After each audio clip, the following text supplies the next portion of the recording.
l'idée, bon, on a été, c'est vrai, je le répète, c'était trop redondant, on a été précurseur. C'est-à-dire qu'il y a maintenant une dizaine d'années, on a voulu complètement, dès la sortie de l'école, trouver une situation où ils peuvent directement descendre de l'école en sortant, faire une activité sportive, hein, ce qu'on appelle un peu, entre guillemets, les orphelins de 16h30, où dès qu'ils puissent terminer les devoirs, essayer de trouver un aménagement du temps libre pour qu'ils s'expriment à faire du sport.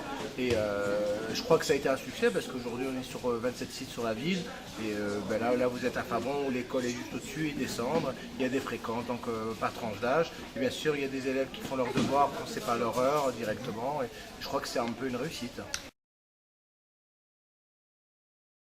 Le mot fort du club, c'est le judo de proximité, après l'école. Donc nous, c'est bien clair, il y a une cotisation hein, qui est entre... on a une politique tarifaire pour les quartiers difficiles, ainsi de suite, qui s'élève au maximum à 150 € à l'année, où vraiment, c'est pas un effet de garderie. L'idée, c'est vraiment une activité sportive, un état d'esprit de club. Souvent, je dis aux parents, c'est pas la garderie, on n'est pas là... De toute façon, on ne peut pas parler de garderie lorsqu'on a 150 adhérents au club qui font de la compétition avec des tranches d'âge et ainsi de suite. Il faut vraiment faire dès le début, dès 4 ans, un judo de découverte, avec une éducation, on apprend à faire tomber, à rouler, à se servir du partenaire, tous les principes du judo. Et au fur et à mesure, on fait un club de proximité qui s'associe à l'école.